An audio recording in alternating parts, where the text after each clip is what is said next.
Wow, what a sight of beauty it is to see a perfectly straight river. Now, normally rivers are never really straight. Nothing in nature is really straight. So when you see something in nature that's straight, it has to tell you that it's man-made, right? So I'm looking at this waterway and I know that this is what we call a canal.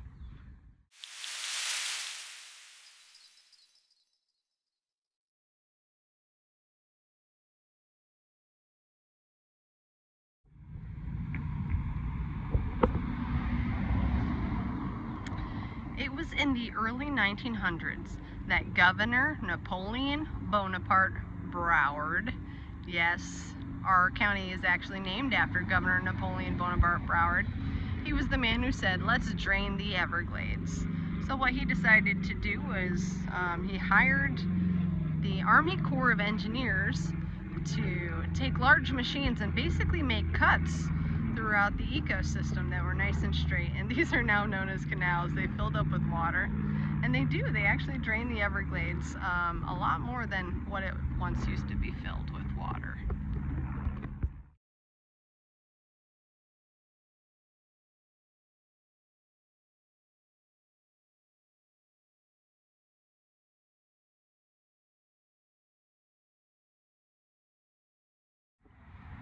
Alright, so if you're looking in this canal right here, you can see a little alligator right over there. Let me see, right by the tip of my fingertips, okay?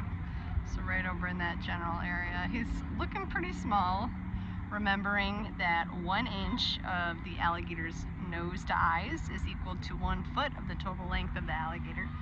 This alligator is probably only maybe 3 feet long. Now, they grow about 1 foot per year up until the age of about 6, so that means that alligator is probably about 3 years old. So he's pretty young. Alligators can live a long time.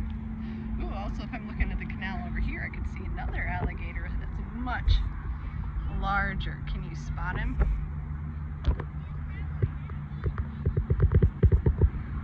There he is, okay?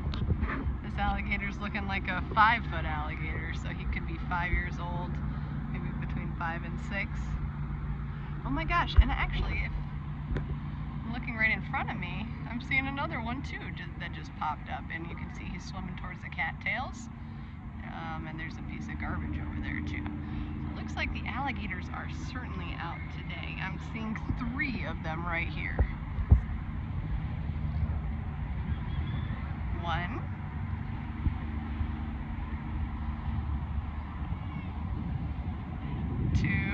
See, now he's hiding in the grass. And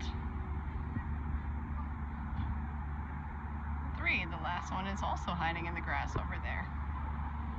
Like I said before, they kind of like to hide in the grass, not really doing anything. They're more of opportunistic predators, which means they're more likely to stalk their prey slowly, not really expend a lot of energy, and when a fish or another animal gets close enough, then would be the time to attack. So unless you go really close to the alligator, for the most part, alligators, I've never had any issues with them. That's not to say go out into your backyard and go try to catch one. I'm saying if we can live in harmony with animals, it's better for everybody. See him swimming towards the grass?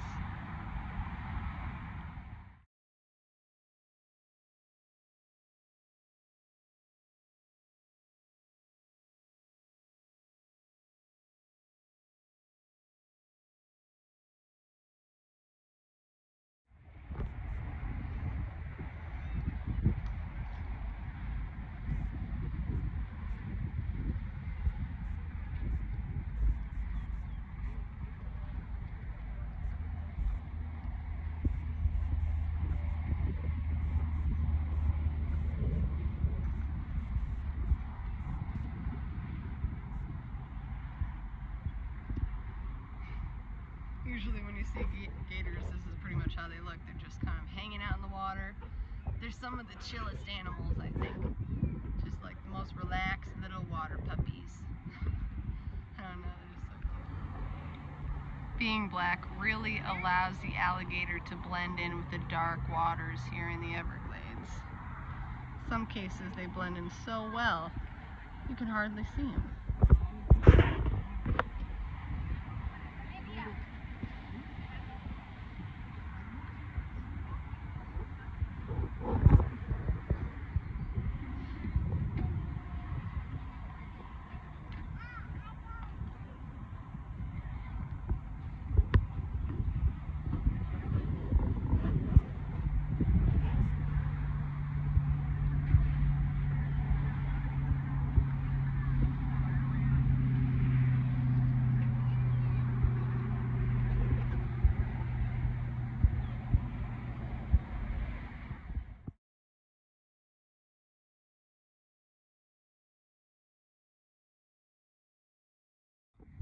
Alright, so if you're looking up at the sky, the clouds can tell you a lot about what the weather is going to be like.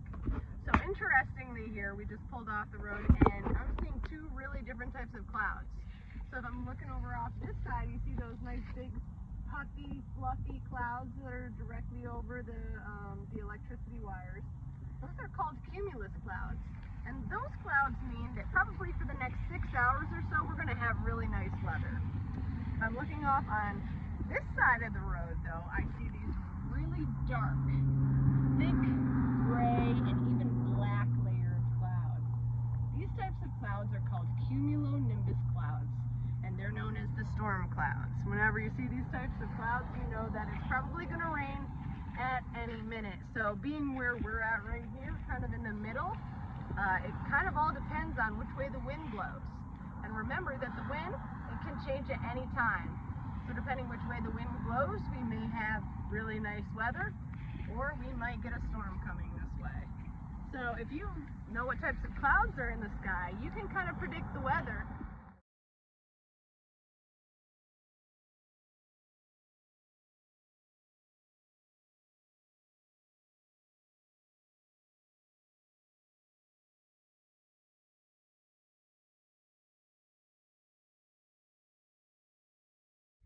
This is a very large fire ant pile. I wonder if it's active.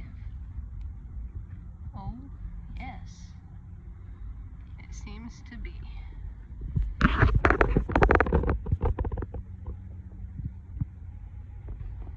see how they just started swarming? Everything, anything. So that's why you don't want to upset them, and they're already over here. So we're gonna back away ever so quickly. But yeah, if you see kind of like those little dust mounds in the middle of your path, that's what those are. Those are fire ant piles. So if you pick the ones with the galls on them, you pick the ones with the insects that are buried inside them. So if you want bay leaves, you can find them, but make sure you pick the ones without any galls.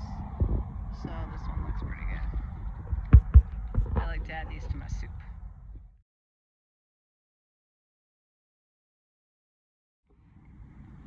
If you ever see these kind of white-looking, dead-looking trees in your neighborhood, especially if you're living out west towards the Everglades, these are known as the paper trees or the Melaleuca trees. These trees actually are not part of the native Everglades species. They're what we are calling a exotic species because it comes from another land. Melaleucas actually come from Australia, so way down under. And the cool thing about these plants, the reason that they were actually planted here is the reason that today we actually don't want them here anymore. You see, originally here, these plants were planted to actually help suck the water out of the Everglades, and that was back in 1920, so almost 100 years ago, when they had hoped that we would develop this area and fill it with humans, you and I, schools, and our places of business. Unfortunately, now we know a little bit better. We know that the Everglades is really important, so we don't want to suck the water out of here. So that's why we're trying to kill these trees. They actually can suck up to 100 gallons of water in a single day. So when you see one of these trees, multiply that by 100 gallons. And of course, that's an adult tree that we're talking about. But if you can imagine that, think about how much water these plants are sucking out of the Everglades, which is primarily an aquatic-based system, so it's supposed to have water here. So that is a big problem now.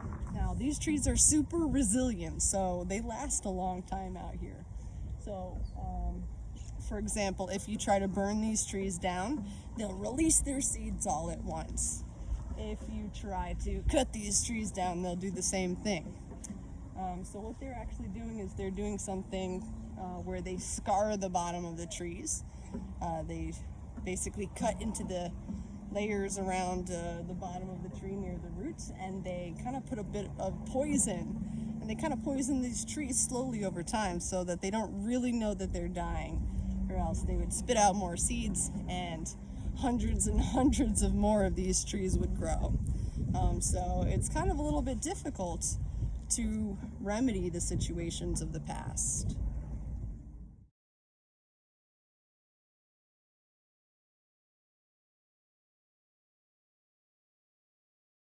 So leading on into the Everglades, we see these buildings over here. And a lot of people don't really pay much attention. They drive right by these buildings, but these are known as a pump station. And they're actually kind of filtering water that's coming directly from the canals and leading it right into the Everglades. So basically they're super important. See a bird over there. See him on the path. That's a limpkin. I'm pretty sure that's another alligator right over there, right next to the pump station. Definitely. He's very far away. I cannot even estimate how big his face is, so it's going to be hard for me to guess how large he is. Oh, there he is. He's turned to the side now. So I'm going to estimate that this alligator is probably 4 to 5 feet long. So he's a pretty big guy. Wish I could get a better zoomed image. But you can see him, he's right past that pole if you're looking straight on. And he's swimming towards the left. Almost like he's going to be filtered into the pump station. I'm sure he's not going to be. Now actually when the pump station pumps water, it doesn't actually filter the water as much as you'd like to think. And remember that we're living by these canals. We're living by these waterways. And of course, if there's pollution or extra nutrients or anything, it kind of washes off through runoff, which is part of the water cycle, and ends up in these canals. So if they're just kind of letting the water directly into the Everglades, they're letting into a lot of water that humans have impacted in a negative way and polluted. So it's kind of unfortunate, but as you head deeper and deeper into the Everglades, you see less and less of an impact on humans, the part of the Everglades that's untouched. Alongside of the canal, you see kind of a raised platform of land. And of course, if anything is straight and isn't kind of all over the place, it's not really natural. So that's actually the raised area. When they actually used to dig the dirt from underground, they used to pile it off to the side. And they created these kind of ledges called levees that now actually separate certain areas of the Everglades so that water can't pass from one area to the next.